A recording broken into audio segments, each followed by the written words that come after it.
Tantor Audio, a division of Recorded Books, presents Always Greener by J.R.H. Lawless. Narrated by Matthew Lloyd Davies. Prologue. Fun fact. The words entertainment and religion share the exact same etymological meaning, that which binds together. What does that say about the role of the entertainment industry in our modern world society? Chapter 1. Profile. Red Corps Agent rank number 57005. Argyle. Liam. Age 41. Status. Unattached. Summary. Weather presenter for 24-hour newsfeed on Stream 2. Ratings above par. Marginal. Highlights. Top likability scores among current workforce from feeder synthetic personality testing. Second highest mockery scores.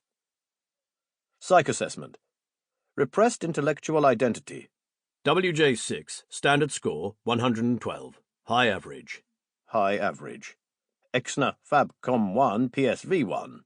Mild depersonalization disorder, DPD, under stress. Light antisocial tendencies. No medication required as per last medical inspection. Employment history. Telemarketing. Summer job. Unemployment postgrad. Directed to Stream 2 by unemployment algorithms. 2053 to present. Education. Masters. Philosophy. University of London. See known associates. Schedule A. Personal notes. Former alcoholic. Relapse perspectives. Moderate. Mild gaming addiction. Compliance level 4. Extracted 0823 1301 2072. Miss Heath stopped reviewing the AR personnel file and moved it to the background of her heads-up display. The chair, Miss Preston, was about to open the board meeting. First point on the agenda, the ratings for Reality Shock are down for the fourth quarter in a row. The stout and sharply dressed matriarch at the head of the conference table didn't have the usual AR profile floating in front of her. No title, no position in the corporate organigram, no family ties. None of the personal background and preferences that became the corporation's property, and in a large part the corporation's creation, the moment you signed on. Everyone knew who Miss Preston was. She didn't need any display. And ramming home the difference between management and management was a side bonus. We had to make a tough decision that we cannot wait any longer. It's time for a change. We're bumping Reality Escape back to daytime and launching a new feed for the spring lineup. Mark? A squat boulder of a man squirmed in his chair. The words, Mark Underhill, Marketing Director, scrolled at the top of his display.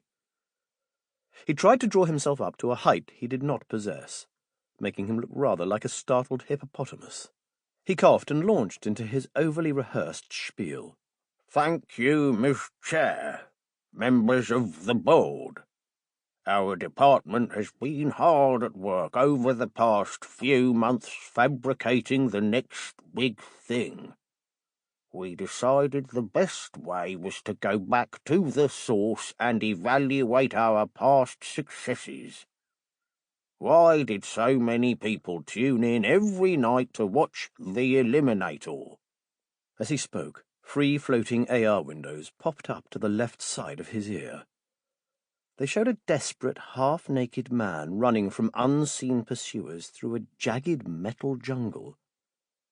How did a pod feed like the Daily Diary manage to topple local governments on 3 different continents? More windows appeared to his right. The newsfeed footage showed people, young and old, brandishing old-fashioned ink pens in the air. Confused and worried officials looked on from the windows of official-looking buildings. Why did viewers start watching the old so-called reality television programs in the first place? He paused, daring anyone to venture an answer to his rhetorical questions. Or even worse, to suggest that he and his department only wanted an excuse to watch old vids of half-naked young men and women walking around flats. No one suggested any such thing. Satisfied, or close enough for management work, he continued. I'm not trying to give you a history lesson here. What we've been seeking is nothing less than the source of the terrible attraction of RealPod. And we found it. Voyeurism. The need to watch, observe, love, despise, scorn, and, above all else, judge. Today's society belongs to the individual, not the community. It no longer fulfills that basic human need to judge our peers. With RealPod, we wrap all this up into convenient daily doses, ready for consumption from the comfort of home, office, public toilet, or anywhere else you can catch the feed. He paused, taking a sip of water and enjoying every second he made them wait. But the chair, Miss Preston, stared at him the way a dog stares at a fallen scrap, i.e., not for long. He coughed and resumed in a rush of words. We already knew all this, and to be frank, as the Mirror's troubles show, we've run the concept dry. At his words, the previous two clips faded into the background. An animation appeared instead, showing the show's ratings over the past 2 years. It was like something out of a ski adventure sim. So how can we make it fresh and powerful again? I'll tell you how. He started to pause for dramatic effect again, then glanced at the chair and thought better of it. The sources of RealPod's historical popularity are more potent than ever today. Literacy reaching beyond a fast food delivery menu has become a joke. People are more isolated from one another than ever before. Everyone is a victim. Not only is everyone a victim, everyone's part of a world-spanning shouting match to get everyone else to recognize them as a victim. Children are suing mothers. Mothers are suing children. Psychoactive over-the-counter drugs are popped on an hourly basis by people of all ages, colours, classes, and creeds. He couldn't help but pause again, preparing his audience for the home stretch. So what we asked ourselves was this. What if we gave every poor slob in the world the opportunity they've been begging for all their lives? A chance to have their unjust suffering recognised by all. What if we created an arena where these unfortunate souls would compete for our pity? What if we let the whole world watch them humiliate and reveal themselves, then vote on who has it worst? He grinned, and his eyes gave a firm flick to the left. Ladies and gentlemen of the board, I give you the Reds' greatest triumph to date. I give you the grass is greener. You could hear the boldness. The lights dimmed in response to the command. A tense hush fell over the assembly like a woolly comforter. A retro techno beat started up, with sound fed through bone conduction into each participant's inner ear. The walls disappeared from everyone's AR-enhanced view. Instead, there were vast expanses of nothing, spotted with rare pinpoints of bright light. A disembodied emerald-green hand appeared above the centre of the free-floating boardroom table. It snapped its fingers 3 times in rhythm with the beat, with unmistakable tactile cheer. Then it gave way to a slightly squished blue-grey ball, rotating with ponderous grace. The planet, for such it was, fell through the void, spinning upon itself as its moon spun around it, and both spun around the distant sun. As all this happened in dizzying precision, the table and viewers fell ever closer. Bits of brown, green, and black started popping up against the grey clouds and the blue sea. Soon the screen broke through the cloud cover. It soared over a landscape of vein-like maglev tracks, huddled vegetation fighting a doomed rearguard battle, and a triumphant conglomeration of urban sprawl. "Earth," boomed a deep voice, perhaps out of charity for the slower viewers. "Our home. Since the dawn of man we have lived in society, ever striving to shape our world to meet our needs. All this time, a single question has dominated man's existence like no other. Why am I here? Today was supposed to be my day off." The view merged with a random piece of sprawl. People milled about as hard at work as the proverbial ant. The music's beat sped up with reckless abandon. "We all have our load to bear, and the real question behind the human condition is this: who has it worst? Is it you? Is it your neighbour?" Everything paused at this. Maglev trains stopped halfway around a bend. Ground vehicles paused in traffic. The rare pedestrians froze mid-stride, forever awaiting another leg to stand on. The camera swooped and soared, making a show of trying to take it all in. "Let's find out, shall we? New on Red this season, the real pod feed that will become a legend. Together, let's see who has it bad, who has it worse, and find out where," dramatic pause, "the grass is greener." Now taking applications. The AR display faded to opaque silence. Both lights and walls returned to feed upon the gory aftermath. The only sound was a gulp as one executive somewhere in sub-Saharan Africa, if her display was correct, took a tentative sip of water. Everyone sat in what they no doubt hoped to be thoughtful poses. A seasoned veteran, the marketing director allowed everyone their moment of posturing before he spoke.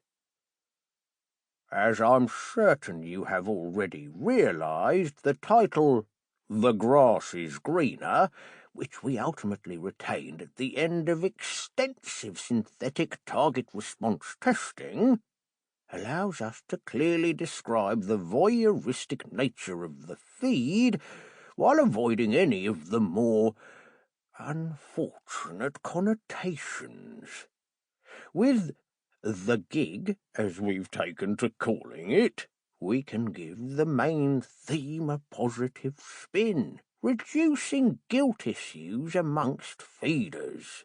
"Would we be looking at similar scheduling to Reality Escape?" asked a balding sprig of a man. An animated programming logo played across his AR display, in a misguided attempt at quirkiness. "This would need a constant 24-hour broadcast as a base, but with a couple of novelties on top. Testing has shown moving the weekly feature broadcast from Friday to Sunday would reduce feeder turnover by up to 15%. Our socio-analysts think this encourages religious feeding behaviour. Our psychologists say it appeals to feeders trying to counter the imminent Monday dread and suicide rate peak. And the computer people running the simulation say That's what the computer says. As he continued, the programming exec's bald pate shone like a small, hair-fringed moon. Then there's the bit we're most excited about. Legal has figured out a risk-free way for us to force contestants to have our new iNet lenses implanted for the show. We're looking at full first-person perspective coverage all day, every day.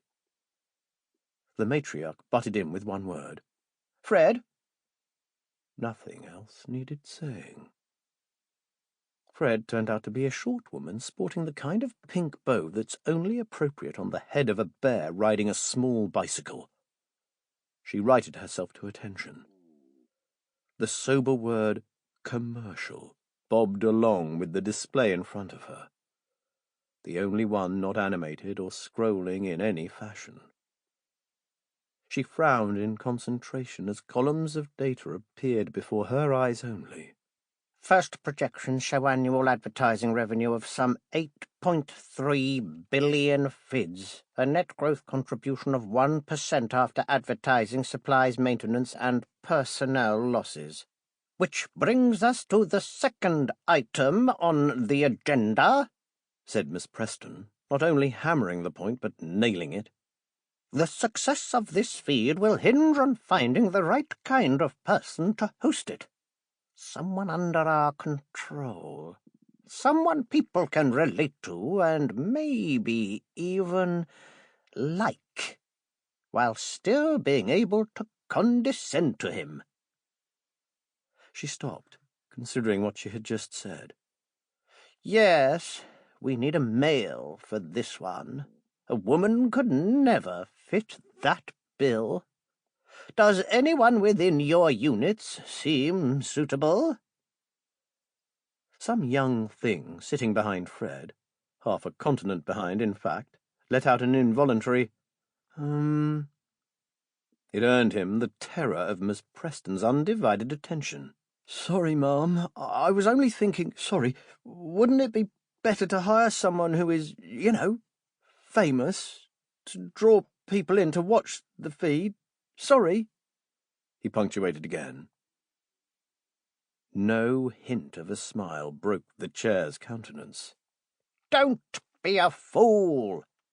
A poorly trained lemur could host this feed and become a worldwide superstar overnight. We don't want some video-enhanced diva already loaded up with an ego the size of a planet, and even bigger pay expectations, no doubt. This isn't a celebrity gossip feed.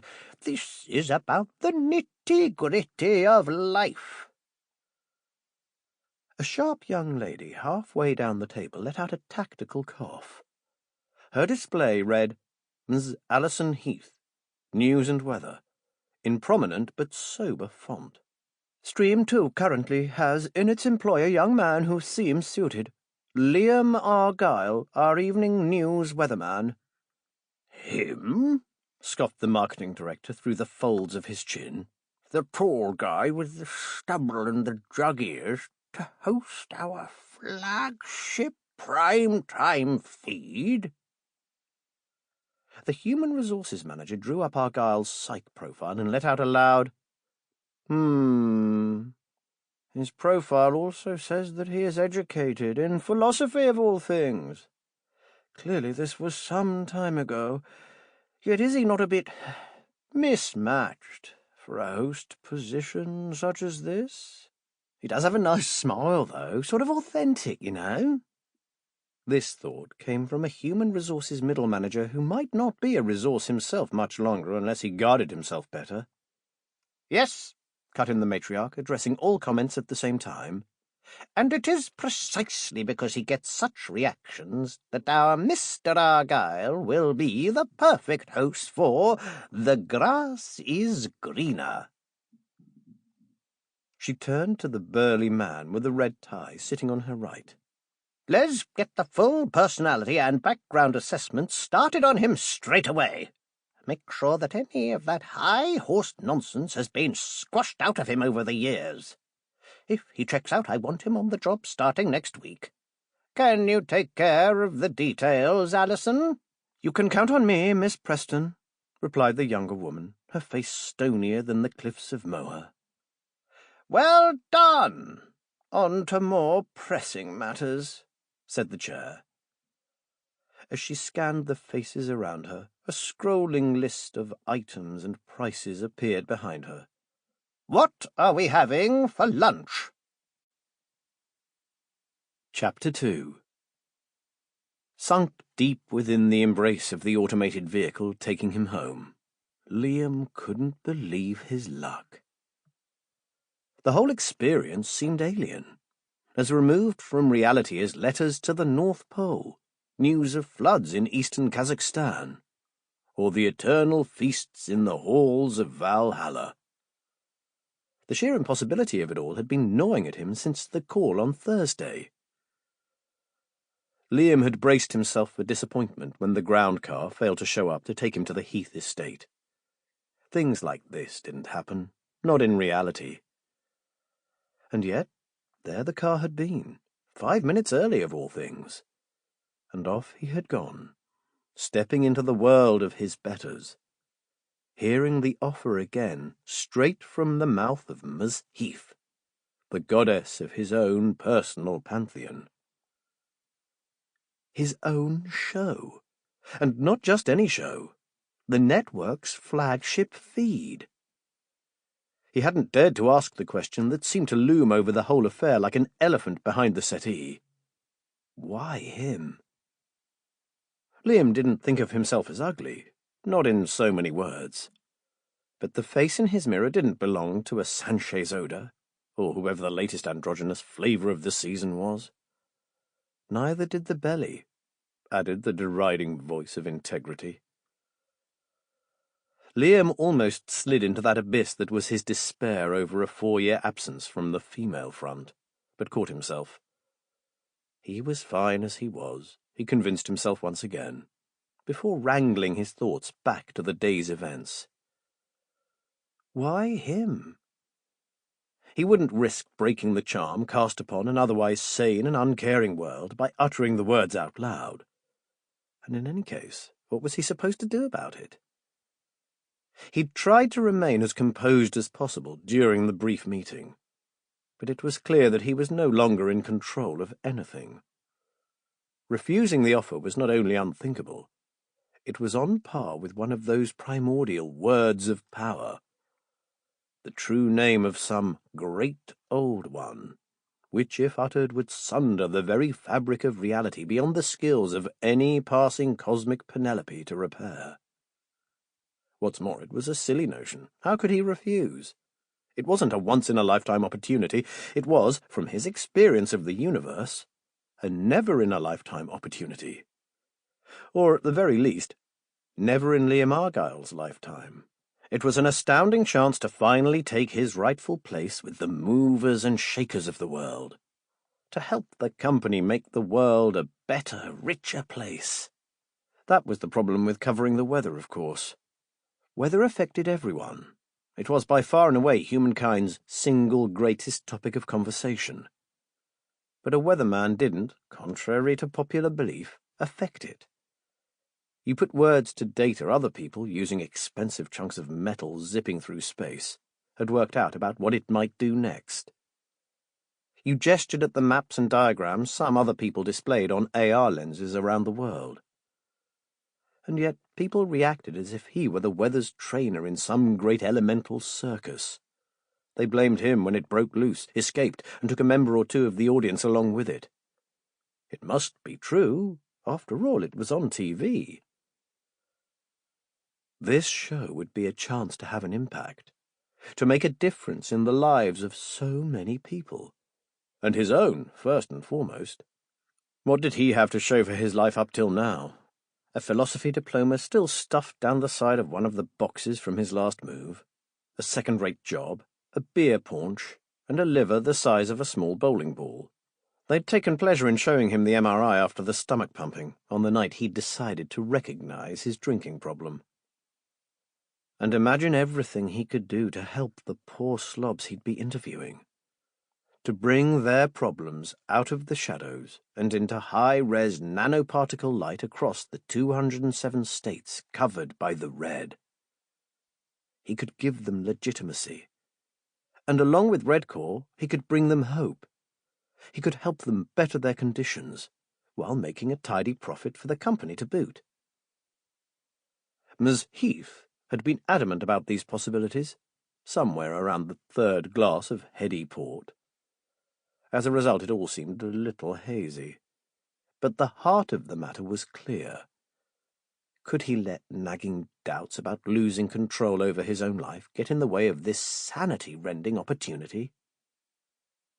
A firm cough came from the front of the vehicle where the human driver would have been, were such things not laughably obsolete. "Here we are, mate," came the disembodied voice, oozing synthetic personality. There's nothing else for it, Liam realized with dread, marshalling his thoughts. He'd have to give her a ring. "William," mothered his mother in her motherliest of tones, "you know you've always had issues with commitment. DPD isn't a personality flaw, you know. It's an illness. Something you can cure." Her picture, floating in the air before his eyes, was slightly distended. Liam's cheap AR lenses couldn't quite compensate for the alcohol messing up his iris reactions. But her frown of maternal concern came through loud and clear nonetheless. "Yes, Mother." She was the only one who ever called him William, now that his dad was gone. By the gods, he loathed that name with every quirk and quark of his being, and Willie, Billy, or anything of the sort. "You've only just come to terms with that drinking problem of yours." "The rehab finished over a year ago, Mother. That's all over with." "And I know you think you're living comfortably now," resumed the monologue, thoroughly devoid of heed. "But you've always had so much potential, and we could use the extra income. My pension doesn't go far these days, and your father's benefits are running out in another year." "I know, Mother," he said, surrendering to the inevitable, but doing his best to tune her out nonetheless. "And you know I've never liked that hovel you're living in, William. You'll need a proper home soon if you ever plan on building a family of your own. Oh, speaking of which, I'm organizing a get-together this Sunday with a friend from the horror movie club. Her lovely daughter is coming along, too, about your age and with a promising career in interior design. She happens to be single, and I'm sure would be most charmed to—" "No, Mother, we've been through this before." "I'm not getting any younger," she carried on regardless. "And you do know how I'd love to see my grandchildren before I follow your poor father." Yes. Ye gods, how he hated being an only child. "Listen, Mother, what I called you to talk about was what you thought of this job." He finally managed to get in edgewise. "Oh." She paused, rallying with the ease of an accomplished nag as he derailed the freight train of her rant. "Well, it sounds like the opportunity of a lifetime to me, and you'd be a fool to turn it down. But you know I'll be here to support you, whatever you decide is best." "Yes, Mother. Love you, Mother. This is the way the world ends. Not with a bang, but a simper." Chapter 3. Liam peered at the card, turning it over between his fingers. He stared, mesmerized by the gleam of sunlight on the plastic edges. He just wanted to avoid facing the full reality of what he now held in his hand. For another few seconds yet, at least. He wasn't certain whether Corporate had sent the short-suited man next to him to give him a tour of his new workplace at the unfashionable end of the town. Sample complete. Ready to continue?